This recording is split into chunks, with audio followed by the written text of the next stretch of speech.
Are you interested in the current state of the health industry? Want to know more about nutrition, natural medicine, holistic healthcare, and more? You're in the right place. Welcome to Nutrition Prescription with your host, integrative health and nutrition coach, Angela Atkins. She dishes the dirt on a bunch of health topics with a social consciousness flair. Here's Angela.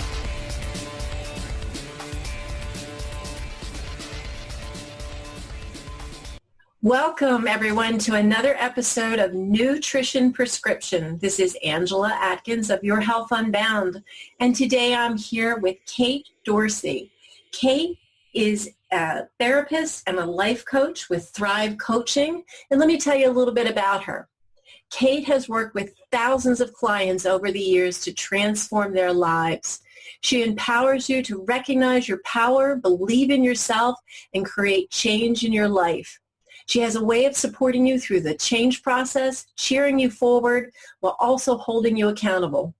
Kate uses her knowledge as a trained therapist, practicing for more than 10 years, to help you realize your strengths, change your mindset, and truly love your life. So welcome, Kate. Thank you, Angela. I'm happy to be here. Well, it's really great to have you. Let's jump right in because, believe it or not, feelings are not something people talk about in public. They talk about them in private. So let's get it out there. Tell us about why you say we need to use feelings as information. So our feelings are ultimately our guides. A lot of times we walk around and we feel ashamed about how we feel, or we try to hide and pretend that everything's really okay when we're not. And it's that we dislike this being in a state of I don't feel good. But ultimately, if you don't feel good, it's a tap on your shoulder.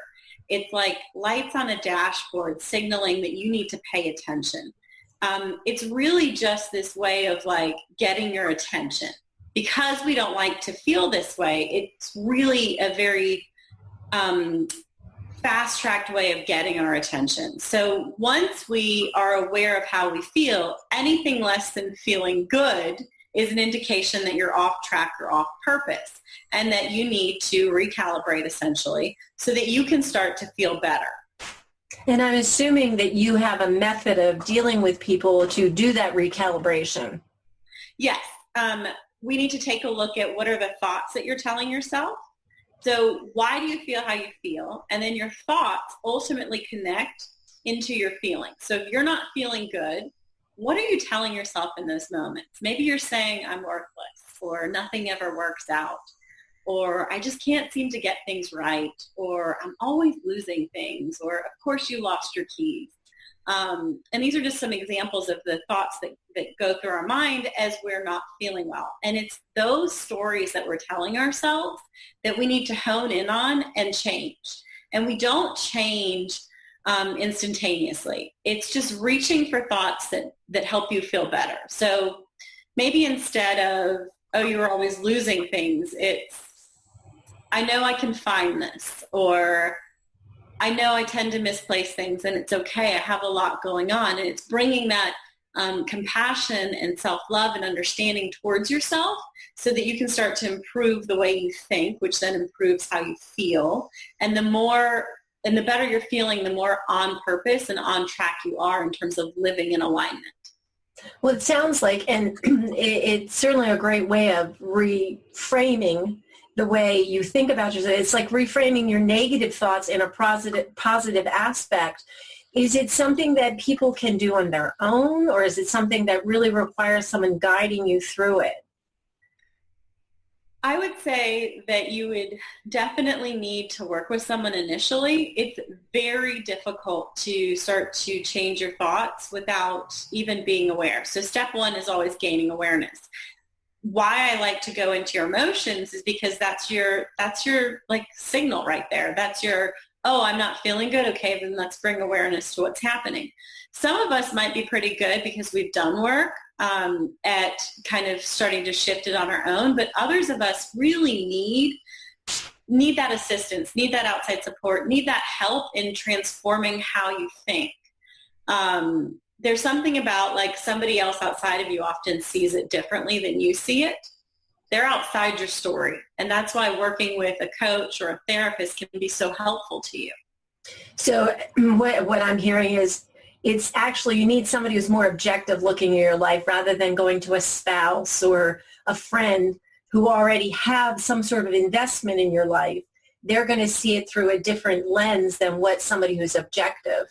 Yeah, exactly. Because ultimately, like, have you ever had a friend who's doing something and like you're on the fence about saying something, like, you know that they're not making a good decision here, but you're their friend. So there's value and investment in the relationship. And as a therapist or coach, we can, once we've built a relationship of trust, say those things. And wouldn't it be better to actually hear those things so that you can make the changes rather than having a friend who just kind of validates where you're at and appeases you and doesn't actually challenge you? Like, coaches challenge you, because the whole point of working with them is that you'll make massive changes in your life.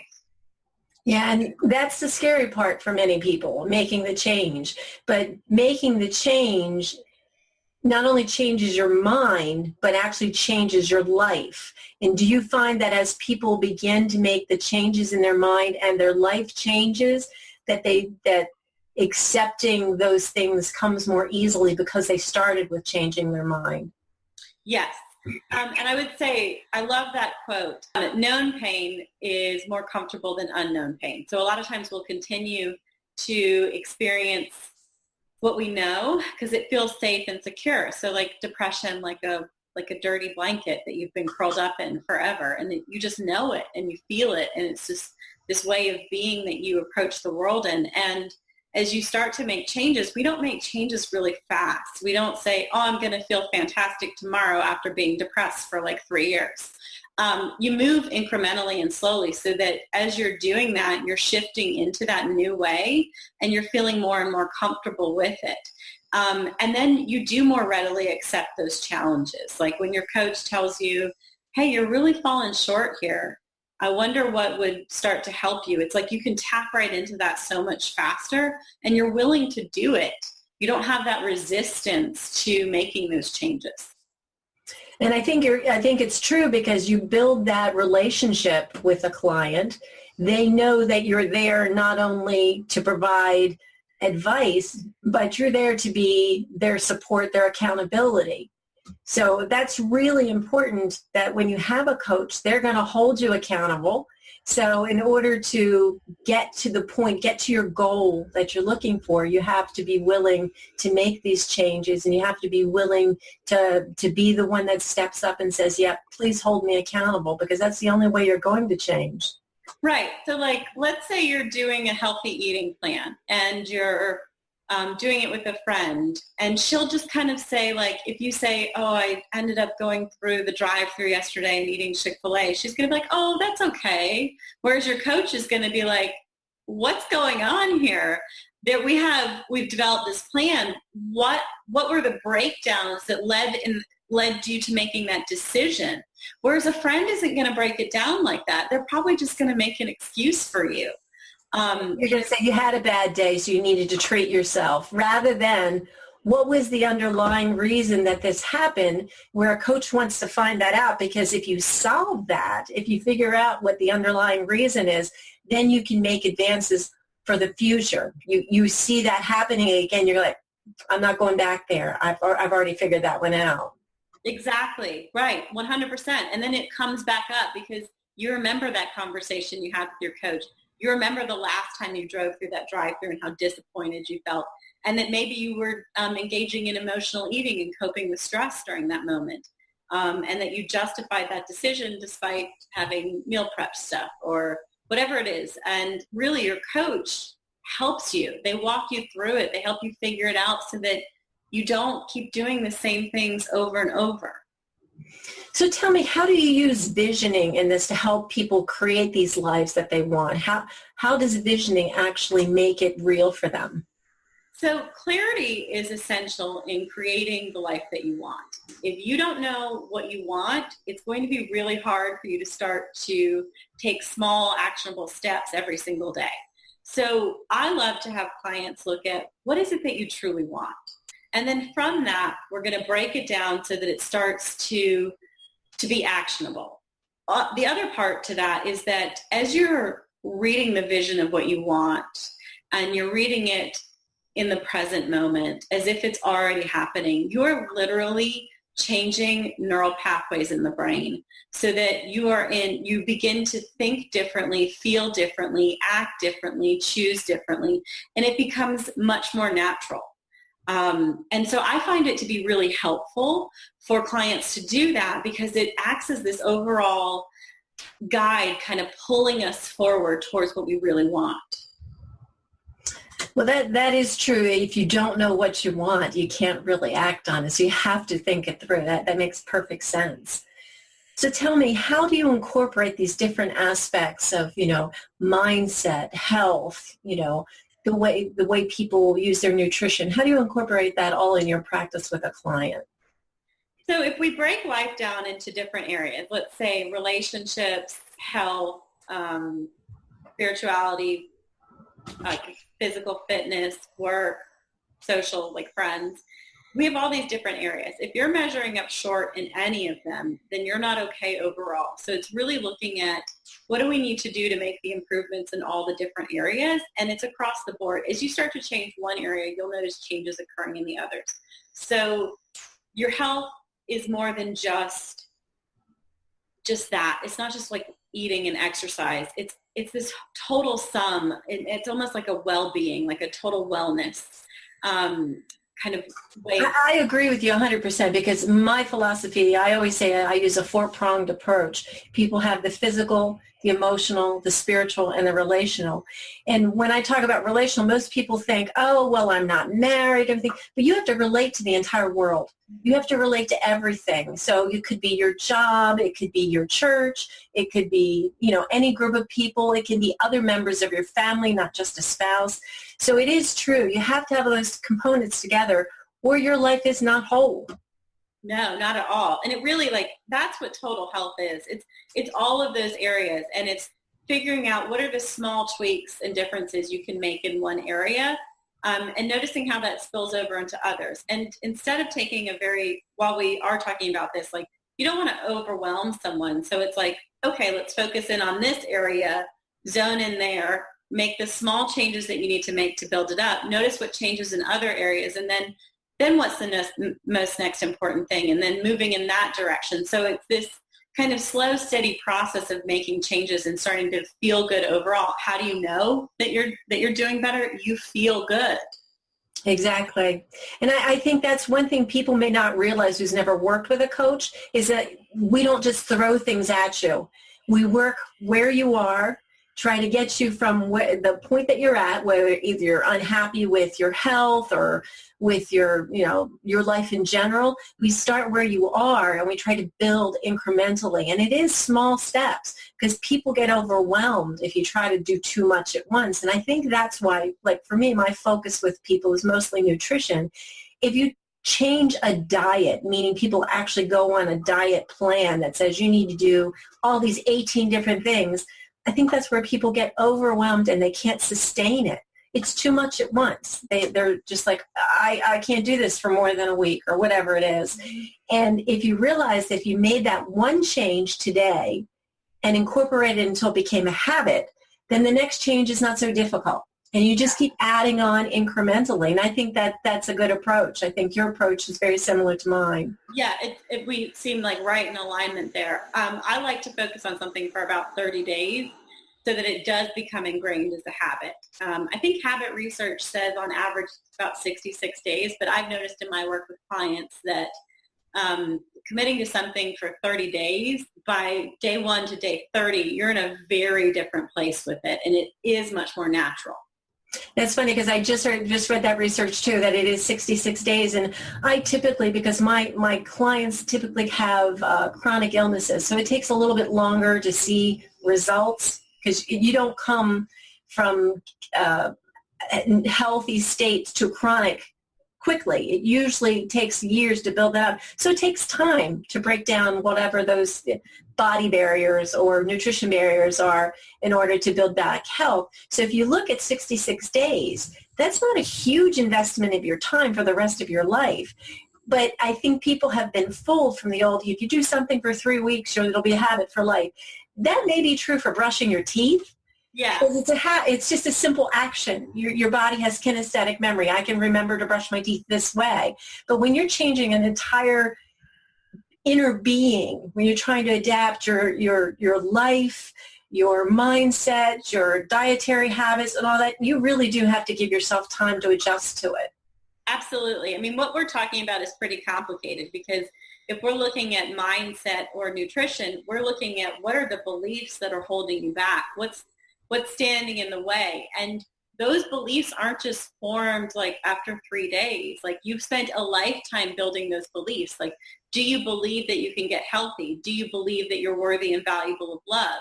So when we look at transforming those, it's not going to be like 21 days, presto, changeo, you're a magically new person. It's a slow build. And I think that's something that a lot of people don't really understand. They want a fast fix quickly. And I can tell you that a gratitude practice is absolutely amazingly great and it will help you. And it is a slow build. So you do that for 30 days, you will start to change. And guess what? Another 30 days and it's going to be amazing what else starts to open up. And the same with nutrition. Like if you one of the things that a lot of folks have is this diet mentality. They jump on the wagon, they jump off the wagon. That's not what this is about. This is about a total lifestyle change. Anytime you're putting a toxin in your body that your body doesn't handle or can't digest, you are poisoning yourself. You're causing problems. And you've got to realize that when you choose to eat that way, your body needs time to heal itself. And that what's standing in the way of you saying, I'm worthy, I'm valuable, I am worth changing the way I live. That's beautifully said. That is so true that most people come looking for that quick fix, that pill that instantly is going to transform them into what they want, and it just isn't happening because it's not realistic. I think we've gotten to the mentality of if it's not, fast and easy, we don't have the patience for it. And I think that's where we need to learn to slow down our lives. We've let technology and the pace of society just drive us faster and faster. So we want everything fast. And I think that's one thing we need to do. And that's why mindset is so important. No matter if it's, life coaching, health coaching, any kind of coaching you're in, you really need to deal with mindset. It is so critical. Yeah. I mean, you're so right. We do live in this really fast-paced world, and it's really easy to get disconnected and to get carried away and to wonder why we're so unhappy and how we're just kind of like running this rat race. And ultimately, if you can bring yourself back, if you can get in the present moment, slow down. We don't need to do things as quickly as we're always doing things, like little Energizer bunnies jacked up on coffee. When you take the time to sit down and nourish your body and eat a healthy meal, you are filling yourself up. When you take time to breathe, when you take time to get really present, to drop down, to allow yourself to experience where you are, if you do have a gratitude practice, that's about actually taking the time to truly connect with what you are thankful for. And so one of the easiest ways to get present is really to focus in on your breath. Just simply tuning in to the in-breath and the out-breath. It helps you get really present. And we are so powerful in the present moment. We can create so much in our lives when we stop being so pulled in so many different directions. We get easily distracted. That's what it is. Yeah. And I try to tell people, I said, all these little acts, eating well, taking self-care. I tell them these are all forms of self-respect. You have to respect yourself first to want to make the change. So doing those things doesn't make you selfish. It doesn't make you anything other than someone who respects themselves. And I think that's so important. We need to go back to looking inward and saying, I am worthy, like you had said, I am worthy of this. I'm worthy of good health, of being loved, of having a great life. And to do those things, it has to start with you. It has to start inside. Yes, absolutely. It really does start within us and with making the right choices and decisions afterwards, not things that punish ourselves, because I do believe that we should indulge here and there, not all the time, but ultimately, we do want to treat ourselves. We just can't justify treating ourselves every single day throughout the day. But we want to come back to that. We want to come back to what fills me up, what makes me feel good, what makes me love my life, and how can I build more of that in? And a lot of that comes from getting present and getting tuned into what does make you feel good. I agree with you. I think so many of us have substituted other things rather than allowing ourselves to fill ourselves. I mean, we have enough in us, if we are in tune with ourselves, to fill our lives internally, that we don't need to look outside of ourselves. We don't need the extravagant lifestyles or the big toys. They may be fun to have, but we don't need them to justify ourselves. It's the same way we don't need to eat food to make us to feel happy or to comfort ourselves. So I think you're right. Starting inside will help slow everything down. And I think that's the big key here. We have got to slow down. We are rushing so fast.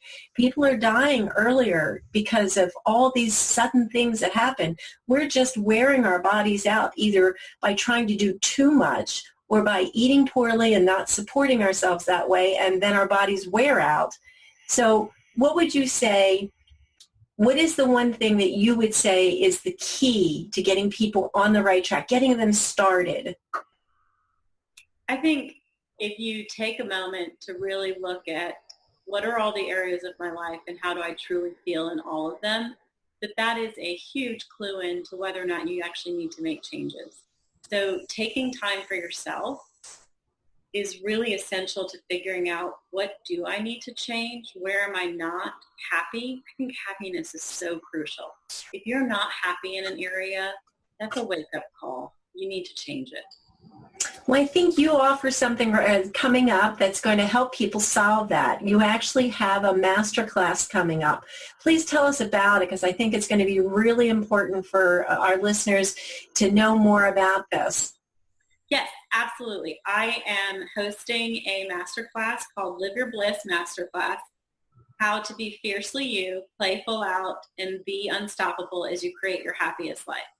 Ultimately, one of my biggest beliefs is that we can feel happy, but that we have to recognize what's standing in the way and learn to make small changes that are actionable, that you can move you in the direction of having the life that you really want. This masterclass goes live May 22nd all the way through June 11th, and I have got actually worldwide experts participating in this series. I have 31 of them, and I'm so thrilled. And Angela, you're one of the experts, so I'm so thrilled to be able to connect with you. Thank you so much for inviting me. I really enjoyed speaking with you. Yeah, I loved it. And I wanted to bring in experts in a couple of different topics. One of my favorites is health, obviously. But I also did mindset, and I did some business and love. Because to me, if you're not happy in all of those areas, then something's missing and something needs to change. Something's coming up short. And I want people to understand, you don't have to live your life that way. You have the power to change it. And it comes down to you making that decision and going after what you want. And that's awesome. And I'm looking forward. I've already signed up. And for anybody who's listening who wants to sign up, there'll be a link right below this podcast. You can sign up and don't miss an episode. I think there are power-packed people here from, as you said, all different aspects. And I think it's really worthwhile to get their expertise while it's free. Yes, it's free. I forgot to mention that. That's a big deal. I mean, seriously, you can't get all that advice in one place normally for free. So I think that's a great opportunity for people. Yes, I'm thrilled that they're going to get to participate in this. So I hope that some of you guys decide to join, because it's really a wonderful opportunity, and it comes down to you deciding that you're worth it. Well, in addition to that, you graciously offered a free gift to our listeners about how to create a morning routine. Can you tell me a little bit about that guide? Yes. So I love to start my day off on the right foot, and anytime I slack up on that, I notice it very easily. And I think that there is a way to begin to build a morning routine by starting with making small changes and looking at how do you actually approach your day and how do you take care of yourself. So be it spending a few minutes stretching, drinking some warm lemon water with tea, doing a heart-centered meditation, focusing on your breath, looking at gratitude. Any of these are really great, fantastic ways to build a morning routine. And a morning routine, a lot of people think is really complicated, but it's actually not. You're not supposed to spend your entire day doing your morning routine. It's just a few minutes filling yourself up with love so that you're ready to greet the day full of joy and happiness. That sounds wonderful. I can't wait to get my copy. So tell us, Kate, how can people keep in contact with you? So you can reach me on Facebook through Thrive Coaching, Inc. You can go to my website, which is www.thrivecoachinginc.com. You can reach out to me via email. I'm at thrivecoachinginc@gmail.com. Or I'm on Facebook at Kate Dorsey. Feel free to check me out. Well, that's great, Kate. This has been a wonderful conversation. I hate to bring it to a close, but we're just about at the end of our time. Any last words for our listeners? Choose yourself. Decide for yourself that you're worthy and valuable, and go after the things that you want. You are the only one holding yourself back. Beautiful, beautiful. Thank you so much, Kate Dorsey. And all that information about the masterclass and how to get Kate's free gift will be right below this podcast. So please feel free to click through. And I'm so glad you joined us again for another episode of Nutrition Prescription. Until next time, everybody, thank you. Thanks so much for listening to Nutrition Prescription with your host, Angela Atkins. Find her online at yourhealthunbound.com, Twitter at Angela C. Atkins, and Facebook.com/Angela Atkins HN Coach. We'll see you next time.